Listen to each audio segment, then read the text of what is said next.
जितनी भी दैवी शक्तियां हैं वो साधक पर कृपा करती हैं उसका स्वभाव देखकर। ध्यान देना, जैसे आप साधना कर रहे हैं, आप कलश स्थापना कर रहे हैं, दीपक धूप आरती नैवेद्य भगवान को जो समर्पित किए जाते हैं, पाठ स्तुति प्रायः सभी ये करते हैं। लेकिन देवता आपके अंतःकरण को भी जानते हैं कि आपका स्वभाव कितना है, कितनी जल्दी आप में क्रोध आ जाता है, कितनी जल्दी आप दूसरों से घृणा करने लगते हैं, कितनी जल्दी आप छिन्न भिन्न हो जाते हैं, आपका अंतःकरण टूट जाता है, कितनी जल्दी आप अपना धैर्य खो देते हैं। इन बातों को दैवी शक्तियाँ देखती रहती हैं। आप ध्यान देना, बहुत से ऐसे सिद्ध संत हुए हैं जो आपको भजन पूजन करते हुए दिखाई नहीं देंगे। आप अगर उनकी निगरानी करें तो पूरे दिन वो भजन पूजन करते हुए दिखाई नहीं देंगे, लेकिन उनका स्वभाव ऐसा बना हुआ है कि वे परोपकार के लिए लगे रहते हैं, दूसरों के हित के लिए लगे रहते हैं, दूसरों को आदर देते हैं, दूसरों को सम्मान देते हैं। अपने लिए न कोई वो सम्मान चाहते हैं न कोई आदर चाहते हैं।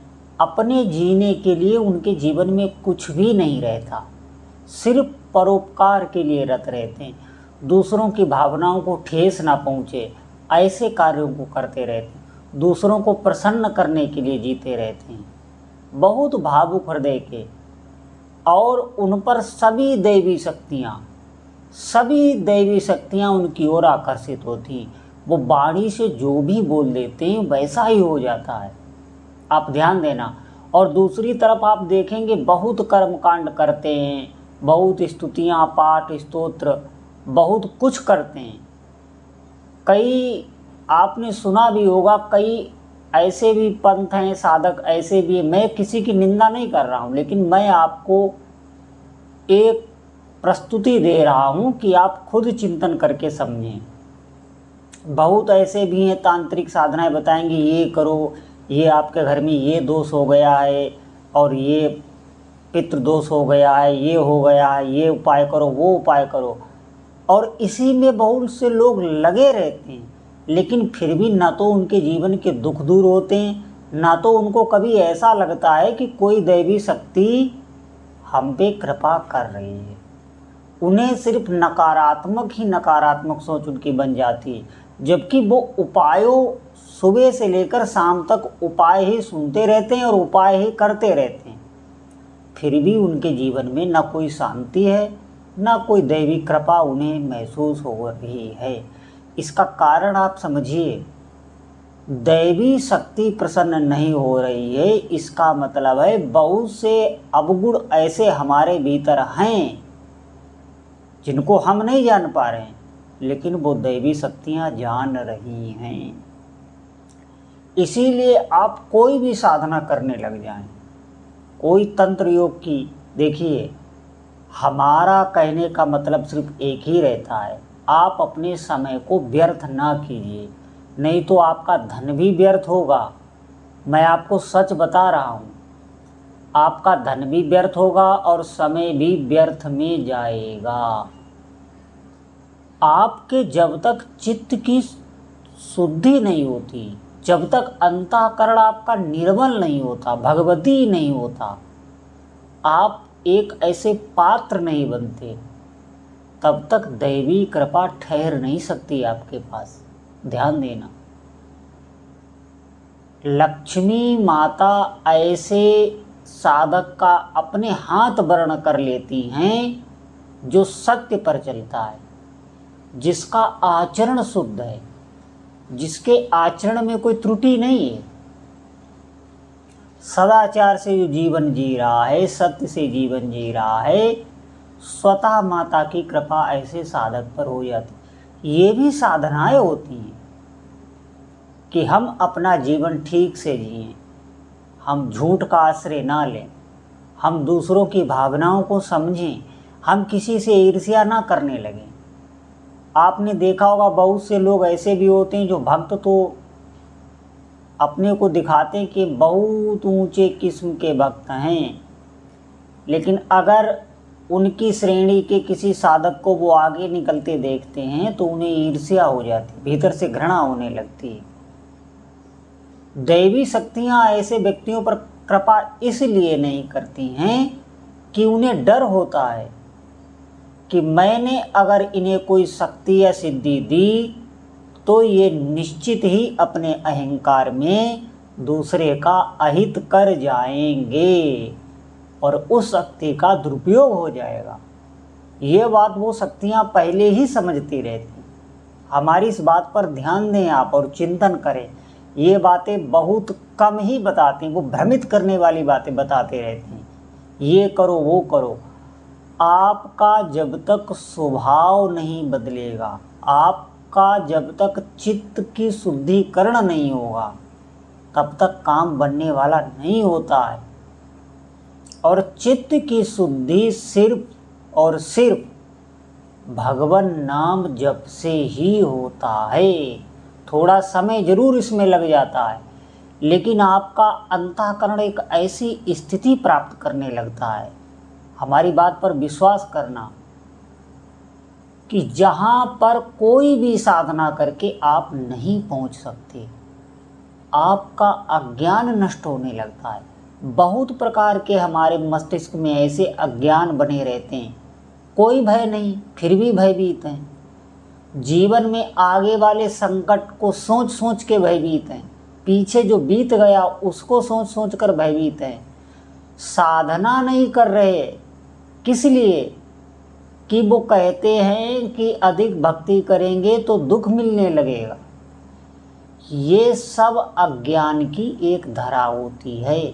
जब आप भजन करेंगे दृढ़ता से, खूब नाम जप करेंगे और सत्य से चलेंगे, तो आप देखना ज्ञान का प्रकाश आपके अंतःकरण में ही हो जाएगा। आपको किसी से भी भय नहीं लगेगा। जितने भी संशय हैं उनकी बिल्कुल आप समझे जड़ से नष्ट हो जाती हैं। जैसे आप देखना, आपको मैं एक उदाहरण दे रहा हूँ। जिन बातों से हम नहीं डरते हैं, हमें आनंद आता है, आप देखना पशु उन्हीं बातों से डरते हैं। आप ढोल नगाड़ा इत्यादि की ध्वनि सुनकर आप थिरकने लगते हैं, आपका मन प्रसन्न होने लगता है, आप नाचने लगते हैं, आप प्रसन्न हो जाते हैं। लेकिन आप देखना पशु भागने लगते हैं, भयभीत होने लगते हैं। क्यों? उन्हें अज्ञान के कारण उसी से भय लगता है जिससे आपको प्रसन्नता हो रही है। आप प्रकाश में आनंदित होते हैं। प्रकाश, रात के समय आप खूब प्रकाश करते हैं, आप आनंदित होते हैं, खूब झालरें इत्यादि लगा के आप अपने घर को सजाते हैं। लेकिन आप देखना जो पशु हैं वो भयभीत होने लगते हैं, वो नगर छोड़ के भागने लगते हैं। आप कभी इस बात पर चिंतन करना। अज्ञान के कारण, वो अज्ञान में जी रहे हैं, इसीलिए भय, अज्ञान ही भय प्रकट करता है, अज्ञान ही सब संशय प्रकट करता है।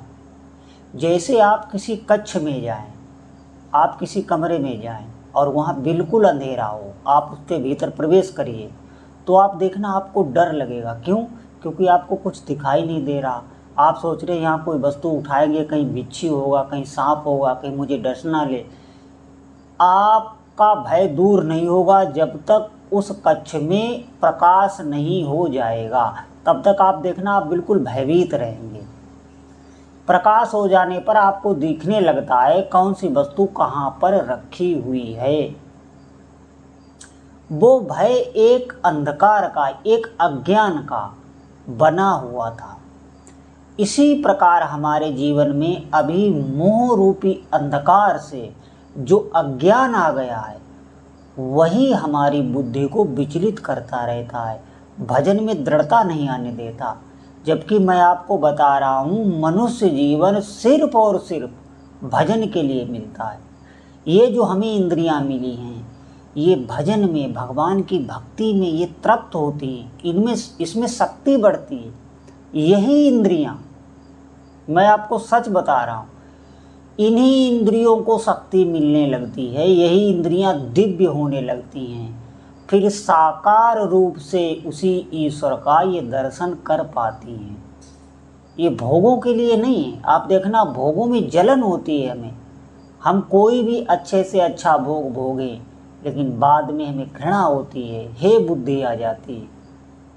आप देखना, संसार के जो बहुत धनी मानी व्यक्ति हैं, अब यहाँ पर आप विचार करना, हमारी धन में जो इतनी महत्व बुद्धि बनी हुई है, अगर हमें धन प्राप्त होने लगे तो हम रात रात जग जग कर कार्य करेंगे और हमें बिल्कुल श्रम का अनुभव नहीं होगा, बिल्कुल शरीर से ऐसा नहीं होगा कि हमें मेहनत हो रही है। क्यों? क्योंकि धन से हमें पता है कि हमें सुख सामग्री मिलती है, हमें भोग मिलते हैं, हमें हमारे शरीर को आराम मिलेगा, सुख मिलेगा, ये धारणा बैठी हुई है। और ये धारणा मैं आपको बता दूं, ये अज्ञान के कारण ही है। जिस दिन आपका अज्ञान नष्ट होगा उस दिन आपको पता चलेगा कि ये मैं सुख प्राप्त नहीं करने जा रहा हूँ, ये मैं उल्टा दुख में डूबने जा रहा हूँ। जो सांसारिक वस्तुओं को, चीज़ों को इकट्ठा करने में, धन को एकत्रित करने में, देखिए ये मेरी बात साधकों को बिल्कुल अच्छी नहीं लगेगी, लेकिन आपको मैं सत्य बता रहा हूँ। आप ऐसी स्थिति पर पहुँचिए कि इस संसार में, इस परिवार में, जहाँ पर भी आप हैं, वहाँ पर रहते हुए आप एक बड़े साधक, एक बड़े संत की तरह अंतःकरण लेकर आप वहाँ पर रह सकते हैं और कोई भी दुख आपको छू नहीं सकता जब आप पर आपके इष्ट देव की साक्षात कृपा होगी। मैं इसलिए कह रहा हूँ, और वो सिर्फ भगवान नाम जप से ही आएगी और कहीं आपको जाना नहीं है। जो भी आपको स्थिति दी गई है वो पूर्व जन्म के कुछ संस्कार लेके, इस जन्म के संस्कार लेके, वो सब वहाँ पर जुड़े हुए हैं। वहाँ से आप हटेंगे तो आपकी साधना भंग होगी, आपको फिर आना पड़ेगा। जब तक वहाँ आपका प्रारब्ध है आपको रहना ही पड़ेगा। इसीलिए मैं कहता हूँ वहीं पर रहकर आप भजन कीजिए, आप कहीं मत जाइए, ऐसी स्थिति में पहुँचिए। ये जो संसार में आप देखना, मैंने देखा है बड़े से बड़े धनी मानी व्यक्ति रोते हुए नजर आए हैं। उनकी रातों को नींद छिन गई है, उन्होंने इंद्रियों से इतने भोग भोगे कि वो रोगग्रस्त हो गए हैं। बिना औषधि एक दिन भी वो नहीं चल सकते, ये उनको धन ने दिया। धन में, शरीर से आप कभी भी सुख नहीं ले सकते। आप खूब अनुभव कर लें, और अगर हमारी बात आपको किसी भी अंश में लगता हो कि ये महात्मा झूठ बोल रहा है, तो आप प्रयोग करके देख लें, आप खूब भोग भोग कर देख लें, आपका अंतःकरण ऐसा हो जाएगा, आपको घृणा होने लगेगी, संसार से, शरीर से घृणा होने लगेगी। भोगों से, भोग भोगने से अंतःकरण दूषित हो जाता है, वो शक्ति नहीं रहती, आत्मबल नहीं रहता, भगवान की आराधना करने में मन ही नहीं लगेगा, आपका चित्त दूषित हो जाएगा। इसीलिए मैं बार बार कहता हूँ, आप जड़ से चलिए, आप भजन करके अंतःकरण को शुद्ध कीजिए, अधिक से अधिक आप नाम जप कीजिए। नाम जप ही आपको अनुभव करा देगा कि अब हमारे चित्त की दशा कैसी है। आपको कहीं प्रमाण लेने की ज़रूरत नहीं है। जैसे आप भोजन करेंगे, आपकी भूख शांत हो जाती है, आप दूसरे से पूछने नहीं जाते कि मेरी भूख शांत हुई है कि नहीं। इसी प्रकार आप भजन करिए। अगर आपको शांति नहीं मिल रही, आपको सुख नहीं मिल रहा, तो आप भजन को और बढ़ाइए। हमारी बात पर ध्यान दीजिए, कोई रास्ता दूसरा है नहीं, और मनुष्य जीवन का समय निश्चित है। कब क्या होगा किसी को कुछ नहीं पता, और ये जो भजन आप कर ले जाएंगे ये कभी भी आपका नष्ट होने वाला नहीं। कभी भी, कोई जन्म में, किसी योनि में आप जाएं, वो भजन आपके साथ ही रहेगा और आपको अपने पूर्व जन्म की स्मृति भी होने लगेगी। इसीलिए सभी साधकों से प्रार्थना है, आप अधिक से अधिक भजन करें, प्रकृति के रहस्य को समझें, आपके भीतर भी ज्ञान प्रकट हो जाएगा। बोलो।